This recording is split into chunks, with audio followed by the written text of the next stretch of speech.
बनी इसराइल में 3 लोग थे, हदीस पाक का खुलासा है। और उन 3 लोगों में 3 प्रॉब्लम्स थे। एक बर्स का मरीज था।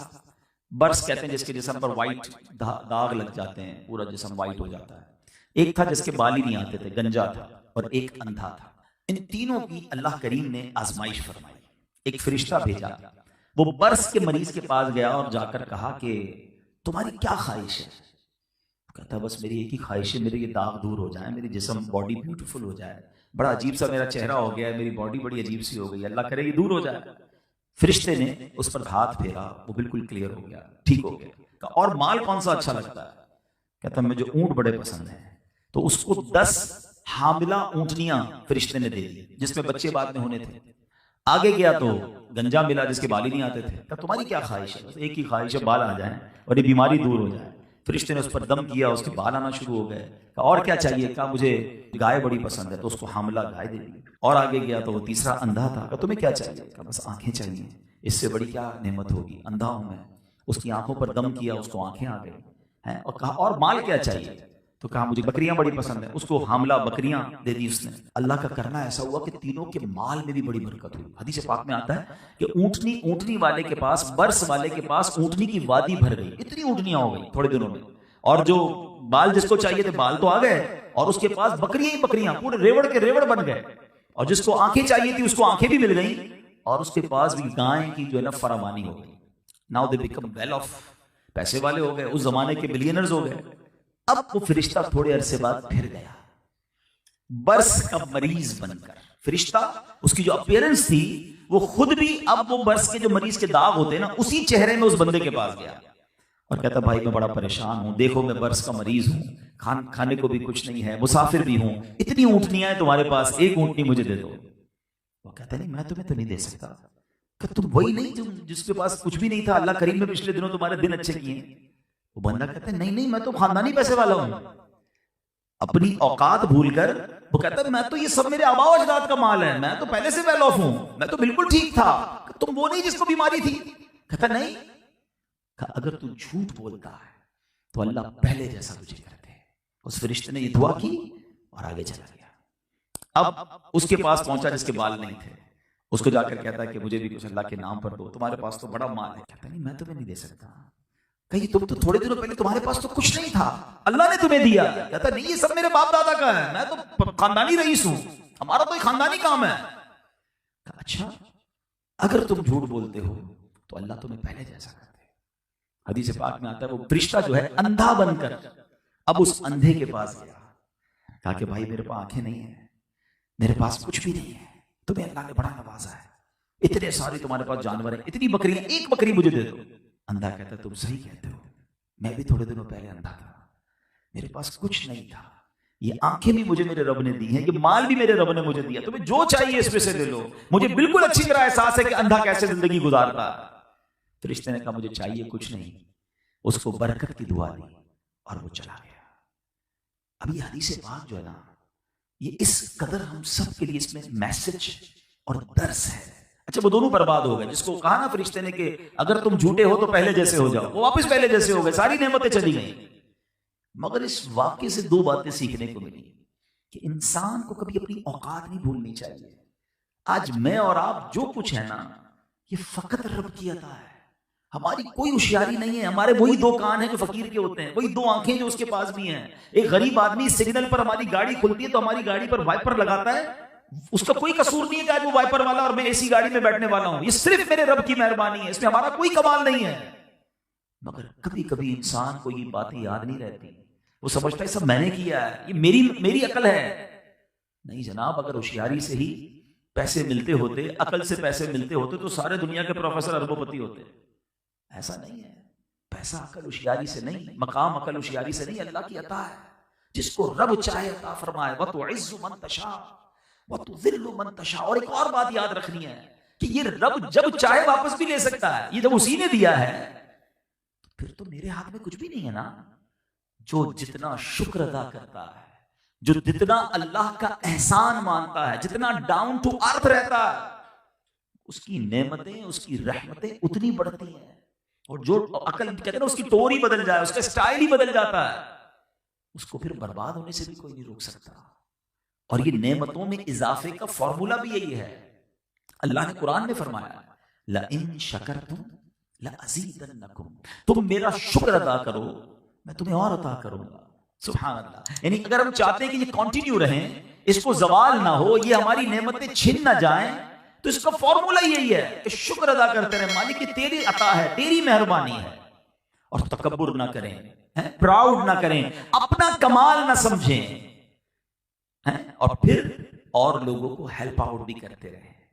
अच्छा, इसमें जो है ना एक और कमाल की बात पता है क्या है? नॉर्मली हम कहते हैं, हमें सबको पता होता है क्या शुक्र करना चाहिए, लेकिन शुक्र जो है ना उसका इशू ये है कि हम समझते सिर्फ जबान से ही शुक्र शुक्र होता है, या अल्लाह तेरा शुक्र, या अल्लाह तेरी मेहरबानी।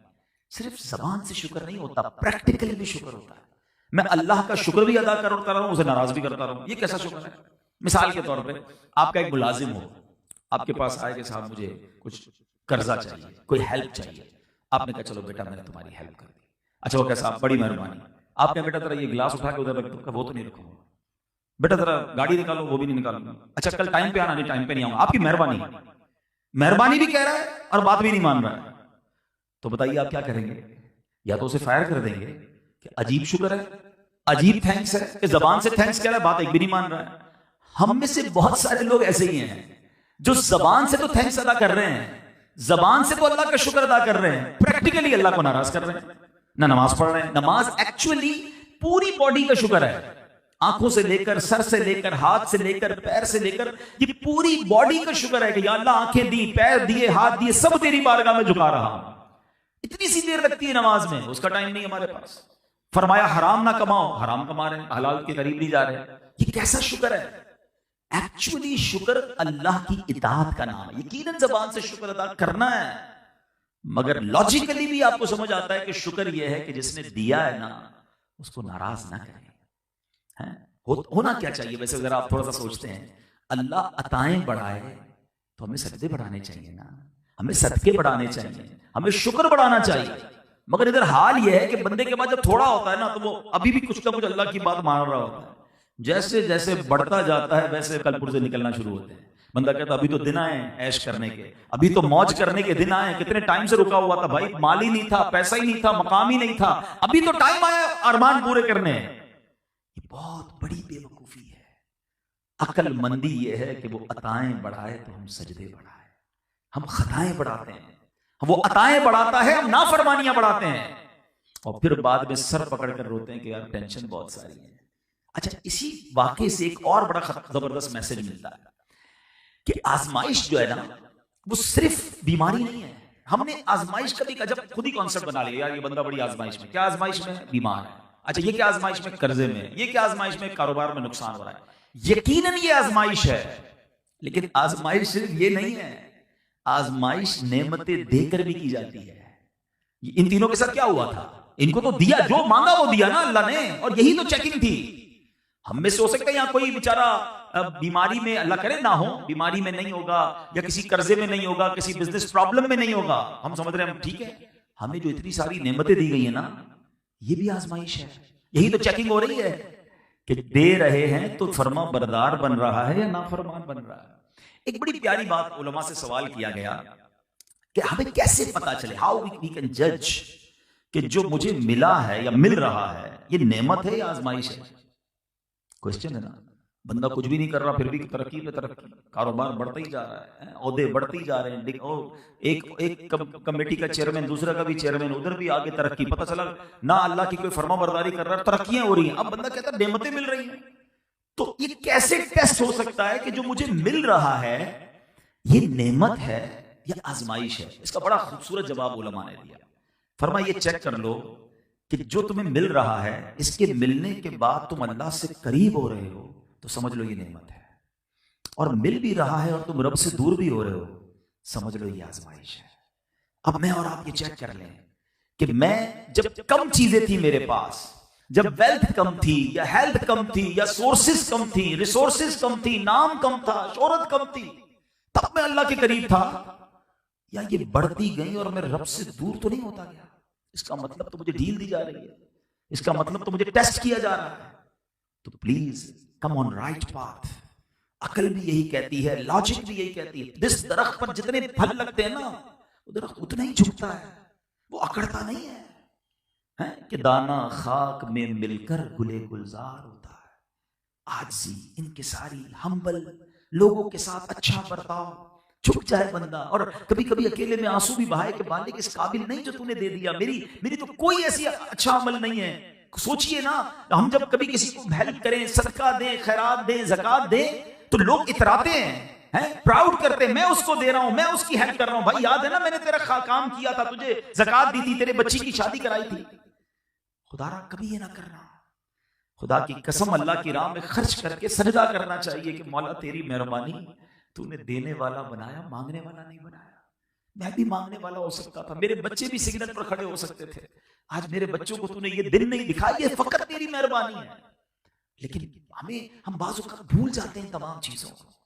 तो याद रखिए कि जो कुछ मेरे और आपके पास है वो रब की अता है। अब एक वाकया और उसके अंदर कितने सारे लेसन हैं। ऐसा ही एक और वाकया मैंने आपको सुनाना, और वो भी बुखारी शरीफ का ही वाकया। प्यारे आका अलैहिस्सलाम ने अपने सहाबा को सुनाया कि 3 दोस्त थे और किसी ट्रैवल पर गए, और जब ट्रैवल पर गए तो रास्ते में रात का वक्त हो गया, उनको आराम करने की जरूरत महसूस हुई। तो अब आजकल तो हम रास्ते में कहीं आराम करना हो तो होटल, मोटेल्स, बहुत सारी चीजें होती हैं, मतलब गाड़ी भी रोक के आराम कर लेता है। उस जमाने में तो ऐसा नहीं था। तो वो एक गार में उन्होंने पनाह ली, केव के अंदर, और गार को साफ किया और सो गए कि सुबह उठ के फिर आगे सफर करेंगे। और ये वाकया नबी पाक अलैहिस्सलाम से भी पिछले दौर का, it means thousands year ago, बहुत पुरानी बात है। तो उस जमाने में तो कोई ऐसा टेक्नोलॉजी तो थी नहीं। अब उनके साथ मामला ये हुआ कि जब वो गार में सोए तो एक बड़ा सा पत्थर जो है, चट्टान, जिसको हम आजकल लैंड स्लाइडिंग कहते हैं, वो पत्थर पहाड़ से गिरा और उसने उस गार के मुंह को बंद कर दिया, क्लोज कर दिया। अब उन तीनों दोस्तों ने समझ लिया कि ये तो हमारी जिंदगी अब एंड होगी। अब किसको बताएंगे? वो टेलीफोन का जमाना तो था नहीं, इंटरनेट तो था नहीं कि लोकेशन शेयर कर देंगे, फोन कर देंगे, इधर फंसे हुए भाई 1122 वालों को लेकर आए, हमें निकाले। Nobody knows where are they. अब उन्होंने सोच लिया कि हमारी जिंदगी खत्म, अब कहां से निकलेंगे? सारी रात तो क्या, कई दिन इसमें कैद रहेंगे। बड़ी जान लगाया कि पत्थर 1 इंच भी ना हिला, बहुत बड़ी रॉक थी। अब उन 3 दोस्तों ने बड़ा कमाल का फैसला किया। कहते हैं यार, जान तो अब लगता है गई, एक ट्राई करते हैं, बारी बारी अल्लाह की बारगाह में दुआ करते हैं, ठीक, और अपने ही किसी नेक अमल का वास्ता अल्लाह को पेश करते हैं। अल्लाह करीम है, वो रहीम है, वो कर्म करेगा तो निकल जाएंगे। एक दोस्त ने हाथ उठाया, अल्लाह की बारगाह में दुआ करता है, या अल्लाह, मैं एक मजदूर आदमी हूं, लकड़ियां काटता हूं जंगल में, मगर मेरा एक रोज का रूटीन है, मामूल है कि जब मैं घर आता हूं तो बकरियों का दूध निकाल कर पहले अपने माँ बाप को पेश करता हूँ, फिर अपने बच्चों को पिलाता हूँ। एक रात में आया तो मालिक देर हो गई थी, वालिदैन मेरे सो गए थे, तो मैं वालिदैन के सराहने दूध का प्याला लेकर खड़ा रहा। बच्चे कहते भी थे, बाबा जान हमें पिला दो। मैंने कहा नहीं, पहले अम्मी अब्बू को पिलाऊंगा। मैं खड़ा रहा, वालिदैन सोते रहे। जब माँ बाप की लेट नाइट, सुबह के वक्त आंख खुली, मैंने उन्हें दूध पिलाया, फिर अपने बच्चों को पिलाया। मेरे मौला, जो मैंने अपने माँ बाप की ये खिदमत की थी, अगर ये तेरी रिजा के लिए थी, आज इस मुसीबत से निकाल दे। हदीस पाक के अल्फाज हैं कि वो रॉक, वो चट्टान जो थी, वो थोड़ा सा अपनी जगह से सिरक गई। दूसरे बंदे ने हाथ उठाया, कहते या अल्लाह, मेरे खानदान में एक मेरी कजन थी, मुझे वो पसंद भी थी। एक दिन वो मेरे पास आई और उसने मुझे कहा कि मुझे कुछ पैसों की जरूरत है, गरीब थी, उसको कुछ लोन चाहिए था। मुझ पर शैतान ने हमला किया। मैंने कहा पैसे तो दे दूंगा, मगर तुम्हें मेरे साथ एक गलत काम करना होगा। वो कहती ऐसा ना करो, अल्लाह देख रहा है, ऐसे गलत काम मत करो। कहता या अल्लाह, मेरे पास अथॉरिटी भी थी, कोई देखने वाला भी नहीं था, मगर मालिक फकत तेरे खौफ से मैंने उस लड़की को छोड़ दिया, मैंने गुनाह नहीं किया। अल्लाह, अगर मैंने ये काम तेरी रिजा के लिए किया था तो मेरे मौला इस गार से निकाल दे। हदीस पाक के अल्फाज हैं, वो चट्टान थोड़ी सी और सिरक गई। तीसरे बंदे ने हाथ उठाया, अल्लाह से अर्ज की, मौला मेरे पास एक मजदूर आया था मजदूरी करने, भूल के चला गया, अपनी मजदूरी नहीं लेकर गया। थोड़े अरसे बाद आया कि भाई मैं आपके पास काम करके गया था, मेरे पैसे रह गए थे, मैंने उसके पैसे संभाल कर अपने कारोबार में लगा दिए। मेरा मवेशी का कारोबार था। मैंने कहा जितने जानवर है ना, ये सारे तेरे, तू ले जा। वो कहता है मजाक क्यों करते हो, मेरे तो थोड़े ही पैसे थे। कहा मैंने थोड़े पैसे इस काम में लगाए, इतने जानवर हो गए, ये सब तेरे, तू ले जा। वो बंदा खुशी खुशी चला गया। मेरे मालिक अगर मैंने ये काम तेरी रिजा के लिए किया तो मेरे मौला आज हमको इस मुसीबत से निकाल दे। नबी पाक सल्लल्लाहु अलैहि वसल्लम फरमाते वो चट्टान और सिरक गई और इतना रास्ता बन गया कि वो तीनों बाहर निकल गए। अब यहां दो तीन बातें बड़ी रेलेवेंट हैं। एक बात तो ये, एक कंफ्यूजन क्लियर कर देता हूं, एक अकीदा क्लियर कर देता हूं बुखारी शरीफ की हदीस के जरिए, कि उन तीनों ने अल्लाह की बारगाह में अपने नेक अमल का वास्ता वसीला पेश किया। और ये वाकया नबी पाक ने सहाबा को सुनाया। इट मीन्स नबी पाक भी ये मानते और जानते थे कि अल्लाह की बारगाह में नेक आमाल का वसीला पेश करना दुआ में ये जायज है, ये दुरुस्त है। तो अगर कोई बंदा अपने नेक अमल का वास्ता या वसीला अल्लाह की बारगाह में दुआ में पेश करे, ये जायज है, तो कोई अगर सरापा नेक शख्सियत का वसीला पेश करे तो उसमें क्या प्रॉब्लम है? कोई गौस पाक का वसीला पेश करे, कोई दाता हुजूर का वसीला पेश करे, कोई साहबी रसूल का करे, कोई नबी पाक का वसीला पेश करे, तो इसमें कोई हरज नहीं। ये मैंने आपको बुखारी शरीफ की हदीस सुनाई। अब आते इन तीनों चीजों की तरफ, एक एक दो मिनट में चाहूंगा इस पर आपकी तवज्जो लूं कि इन तीनों बंदों ने काम क्या किया था। पहले ने क्या किया था? अपने माँ बाप की खिदमत की थी। माँ बाप जो है ना, ये अल्लाह की बहुत बड़ी नेमत है। खुश नसीब है वो मेरे भाई और मेरी बहनें जिनके माँ बाप इस वक्त मौजूद हैं। खुदारा उनकी खिदमत कीजिए, उनकी दुआएं लीजिए। ये चले जाएंगे ना फिर बहुत याद आएंगे। पूछो उनसे जिनके माँ बाप चले गए हैं, ये रहमतों का साहिबान है, ये हाथ उठाएं तो मुसीबतें टल जाती हैं। इतनी अजीम हस्तियां हैं कि अहादीस में मजमून आता है कि जो बच्चा अपने माँ बाप को मोहब्बत की निगाह से देखे, अल्लाह उसे मकबूल हज का सवाब अता फरमाता है। साहबी रसूल ने बड़ा रेलेवेंट क्वेश्चन किया, हुजूर कोई अपने माँ बाप को 100 बार मोहब्बत से देख ले, घर में ही होते हैं ना, बार बार भी देख सकता है। अल्लाह के हबीब ने फरमाया अल्लाहु अकबर व अतियब, अल्लाह बहुत बड़ा और पाक है, कोई 100 बार देखे अल्लाह 100 हज का सवाब अता फरमाता है। अब जरा सोचें, मोहब्बत से देखने पर हज का सवाब है तो खिदमत का सवाब कितना होगा? है दवाई दिलाने का सवाब कितना होगा? हॉस्पिटल ले जाने का सवाब कितना होगा? व्हील चेयर चलाने का सवाब कितना होगा? तो जिनके माँ बाप मौजूद हैं ये तुम्हारे लिए मगफिरत का सामान है। हदीस पाक में मेरे आका फरमाते हैं माँ बाप ही तेरी जन्नत है, माँ बाप ही तेरी दोजख है। इसका क्या मतलब हुआ? उलमा फरमाते हैं कि इसका मतलब यह है कि अगर माँ बाप को राजी कर लो ना तो रब राजी हो जाता है। और चाहे नमाज, रोजे, हज, ज़कात, बहुत सारी नेकियां हो और माँ बाप नाराज हैं तो फरमाया वो काम नहीं आनी। तो माँ बाप जिनकी हयात है खूब खिदमत कीजिए, उनको नाराज ना कीजिए। और सेकेंडली जिनके माँ बाप चले गए, अब हम क्या कर सकते हैं? तो अब उनके लिए सदका जारिया वाले काम करें, उनके लिए दुआएं करें, इसाले सवाब करें। They need that. वो मुंतजिर होते हैं, उनकी रूहें इंतजार करती हैं कि बच्चे ने हमारे लिए क्या भेजा है। हमारा काम है कि जिनके माँ बाप चले गए वो उनके लिए दुआएं मगफिरत करते रहें, इसाले सवाब करते रहें। दूसरा अमल जो नौजवान ने किया था, उसके पास गुनाह करने का मौका था मगर क्यों गुनाह नहीं किया? कोई देखने वाला नहीं था मगर अल्लाह देख रहा है। ये अल्लाह को बड़ा पसंद है कि बंदा अकेले में भी उसका खौफ दिल में रखे। हमारे साथ बड़ा प्रॉब्लम ये, हम लोगों के सामने तो गुनाह नहीं करते हैं, वो देख ले, फला देख रहा है, खानदान में कोई देख रहा है, लोग कंट्री चेंज करके जाते हैं, यार पाकिस्तान में, कराची में तो बड़े जानने वाले किसी और जगह चलते हैं। ऐसा ना करो, कहीं भी चले जाओ रब देख रहा है। तुम दरवाजा बंद कर दो, लाइट ऑफ कर दो, कान में हेडफोन लगा लो, मगर जो देख रहे हो, जो सुन रहे हो या जो भी कर रहे हो वो रब देख रहा है।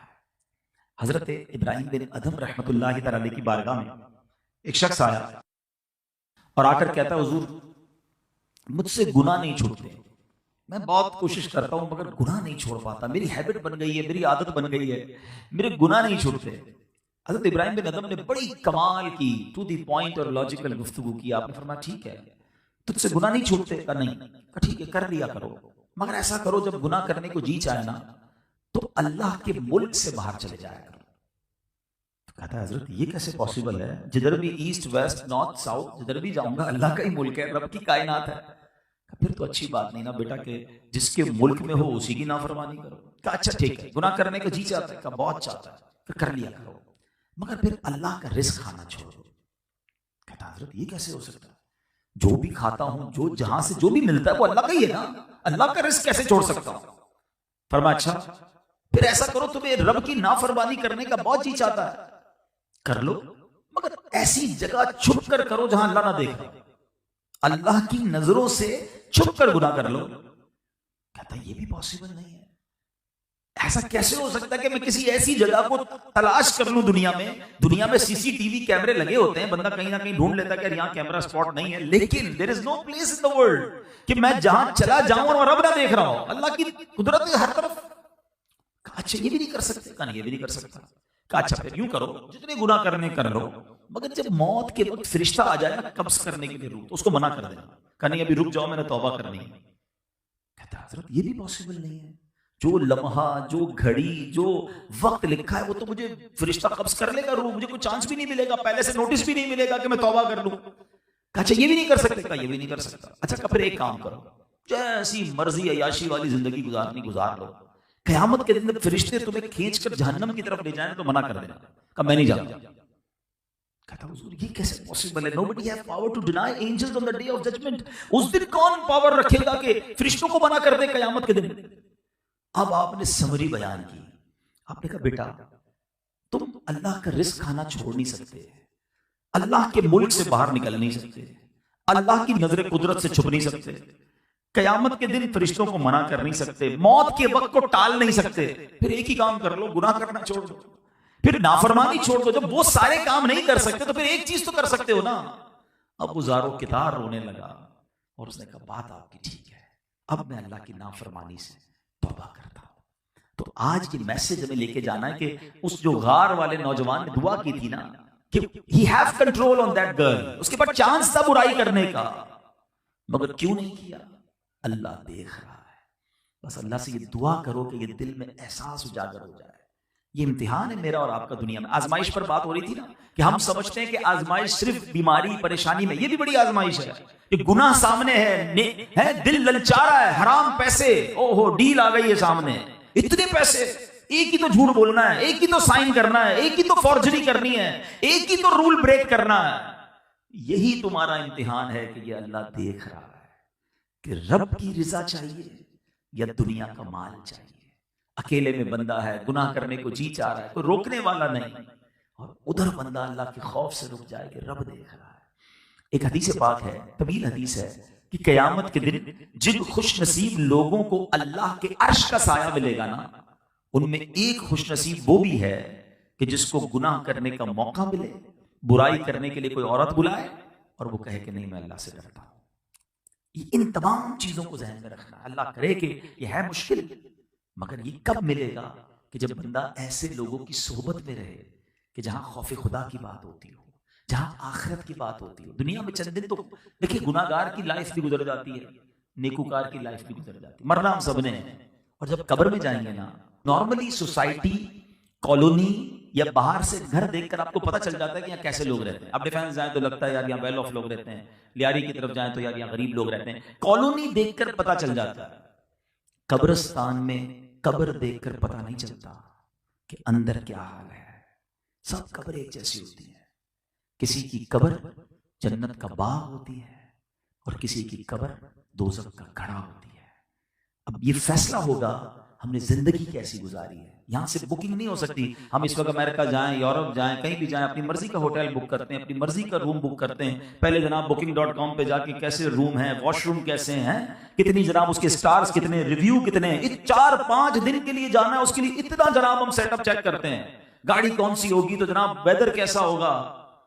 यार जहां 4 दिन जाना है उसके लिए इतनी तैयारी, इतने रिव्यूज। मैं आपको नबी पाक के रिव्यू बता रहा हूं ना कि कब्र में 2 ही तरह की कब्रें होंगी, there is no third option. 2 ही कब्रें होती हैं, या तो जन्नत का बाग है या तो दोज़ख का घड़ा है। बुक करो ना कौन सी करनी है। 4 दिन के लिए नहीं होगी, कयामत तक के लिए होगी। हजारों साल से लोग कब्र में हैं, और मैं और आप जब मरेंगे तब भी हजारों साल, पता नहीं कितने 100 साल 1000 साल कब्र में रहना पड़े। आज रूम के अंदर तो एक कॉल करते तो बंदा वेटर आकर कॉफी दे जाता है, हमारा जो चीज चाहिए फौरन आ जाती है। उधर कोई नहीं आएगा, मैं हूंगा, मेरे अमाल होंगे, बट nobody have to। अच्छा, उसके बारे में बात करने के लिए भी कोई तैयार नहीं है। अभी तो घर में बैठ के बात हो ना, यूरोप जाना है, जरा कोई कहता नहीं सिंगापुर जाना है, अच्छा रुको जरा चेक करता हूं क्या होता है। अभी बात होती है तो हम उसकी सर्चिंग शुरू कर देते हैं। जिधर नहीं जाना उधर भी रोज चेक करते हैं। वो कभी कभी तो किसी वो booking.com पे कोई मुल्क एक बार सर्च कर लो तो बार बार वो मैसेज भी कर रहा होता है, आपने एक बार सर्च किया तो जाना नहीं जाना दोबारा, याद कर रहा है तुम्हें, वो मुल्क कॉल कर रहा है। अरे मुल्क कॉल कब से करता है, कब्र रोज कॉल कर रही है, लेकिन उसके बारे में कोई बात भी नहीं करता है, उसके बारे में कोई डिस्कस ही नहीं करता है। बाजू का शैतान है ना, कहते हैं अरे मौलाना साहब बातें बहुत अच्छी कर रहे हैं, मेरी बातें हो रही है, दिमाग में डाल रहा हूँ, बिल्कुल ठीक बोल रहे हैं, लेकिन बस अभी तो जवानी है, बस 50-60 साल बाद मैंने भी अल्लाह अल्लाह ही करना है, मैंने क्या करना है। लेकिन क्या आपने जवान मरते नहीं देखे? आपके पास गारंटी है कि आप 50-60 साल तक जिंदा रहेंगे? मैं अभी आपको रिसेंट वाकया सुनाता हूँ, पिछले हफ्ते की बात है। हमारे एक दोस्त हैं जद्दा में, बेचारे अमेरिका पहुंचे, अभी अमेरिका लैंड किया है, उनकी 15 साल की बेटी जद्दा में थी, स्कूल से आई है, कोई बीमारी नहीं, अपने नूडल्स खुद बनाए हैं। थोड़ी देर बाद उसकी तबीयत खराब हुई, घर वाले नॉर्मल समझे, हॉस्पिटल लेकर गए, उसका इंतकाल हो गया। 15 इयर्स, मतलब ये है जिंदगी और मौत, पता भी नहीं चलता, कोई बीमारी भी नहीं होती, बंदा अचानक से सोते में सुबह नहीं उठता है। इन तमाम बातों के बाद पता है समझ क्या आती है कि हम रोज ऐसे जिंदा रहें कि अगर आज मरना पड़ गया तो वो सफर तैयार है, कब्र ऐसी होगी कि जन्नत का बाग बन जाएगी, मैं लाइफ ऐसी गुजारूं। देखिए मुझे और आपको कोई मैसेज नहीं आएगा, आजकल एक मैसेज आता है कभी कभी मोबाइल कंपनीज की तरफ से कि योर डाटा इज गोइंग, खत्म होने वाला है, ऑफ होने वाला है, जल्दी से टॉप अप कर लें, अपना बैलेंस डलवा लें, क्योंकि थोड़े ही जीबी रह गए, थोड़े ही जनाब आपके मिनट्स बाकी रह गए। जिंदगी में कोई मैसेज नहीं आएगा कि जनाब 3 दिन रह गए, तौबा कर लें, आज आखिरी दिन है, अल्लाह को याद कर लें। सुबह बंदा घर से निकलता है और शाम जनाजा घर पे आता है। क्या ऐसा नहीं होता? हमारे साथ होता है, हमारे दोस्तों के साथ हुआ है। तो काश मैं और आप तैयार रहें, आगाह अपनी मौत से कोई बशर नहीं, सामान 100 बरस का है, पल की खबर नहीं। और जो तीसरा बंदे का वाकया था वो क्या था कि उसने एक मजदूर की मजदूरी संभाल के रखी, अच्छी जगह इन्वेस्ट की, जब वो आया तो उससे ज्यादा करके दी, अल्लाह ने दुआ सुनी ना, गार से निकल गया ना। ये हमने भी सीखना है। पास होता है इंसान हमारे पास कोई पैसे भूल जाता है, किसी की अमानत होती है हमारी तरफ और हमें ख्याल ही नहीं होता, हम कहते ठीक है भूल गया तो क्या, अच्छा पास लोग कहते हैं किसी के हैं भी तो क्या कर लेगा, बिगाड़ तो नहीं सकेगा ना। ठीक है आज हमारा कोई बिगाड़ नहीं सकता, मगर एक दिन तो जवाब देना पड़ेगा ना। कोई किसी की जमीन पे कब्जा कर लेता है, कोई किसी के पैसों पे कब्जा कर लेता है और कहता है ठीक है मेरा कोई नहीं बिगाड़ सकता, आज तुम्हारा कोई नहीं बिगाड़ सकता, मगर एक दिन होगा जब जालिम का गिरबान होगा और मजलूम का हाथ होगा, और अल्लाह मजलूम के साथ होगा। मजलूम, जब मैंने पिछले दिनों पंजाब गया तो एक बड़ा प्यारा जुमला सीखने को मिला, वो कहते हैं ताकतवर से ना डरो, माड़े आदमी से डरो, जो कमजोर होता है ना उससे डरो, क्योंकि ताकतवर वो ताकतवर तुमको मैं उससे ज्यादा ताकतवर हूं, कमजोर जो होता है तो वो हाथ उठाता है ना तो वो अर्श तक जाती है सदा, अल्लाह खूब उसकी पुकार सुनता है और फिर बेड़ा गर्क हो जाता है जालिम का। अल्लाह हमेशा हमें जुल्म से बचाए, अमानतों को पूरा लौटाने वाला बनाए। दुनिया में दे दो आप, अगर किसी का आता है ना दे दे, कम नहीं होगा आपके पास, अगर यहां नहीं दोगे ना तो कयामत के दिन नहीं दे सकेंगे, वहां पैसे नहीं चलेंगे, वहां नेकियां चलेंगी। सैयदी आला हजरत इमाम अहले सुन्नत फरमाते हैं जो किसी के 3 पैसे जानबूझकर दबा ले उसे बरोज़े कयामत 700 मकबूल बाजमात नमाजें देनी पड़ेंगी 3 पैसों के बदले। मुझे बताओ ना, इधर तो लाखों रुपए होते हैं, नहीं होता एहसास। ऐसा ना हो कि सारी जिंदगी की नेकियां देकर भी छुटकारा ना मिले। तो अल्लाह करे कि हम लोगों के हुकूक पूरे करने वाले बने। बहरहाल आज मैंने आपको 2 बुखारी शरीफ के वाकयात सुनाए और ये दोनों जबरदस्त मैसेजेस हैं हमारे लिए, अगर हम असर लेने वाले बने। और हम थोड़ी सी दोहराई कर लेते हैं। पहले वाकये में हमने शुक्र के बारे में सीखा, अल्लाह की नेमतें हैं तो उसका शुक्र अदा करें, नाशुक्री ना करें, ये ना सोचें ये मेरा है, ये मैंने कमाया है, या मुझे ये इज्जत मेरी कोशिश की वजह से मिली है, जो मिला है रब की अता से मिला है, उस पर तकब्बुर ना करें। और दूसरे वाकये में हमें सीखने को मिला 3 बातें, माँ बाप का अदब, अकेले में भी गुनाह से बचने की कोशिश, और थर्ड अमानतें पूरी लौटाएं, किसी का हक ना दबाएं। तो इंशाअल्लाह अगर इन 4 बातों को हम पकड़ लें और इस पर अमल करने वाले बन जाएं, अल्लाह ने चाहा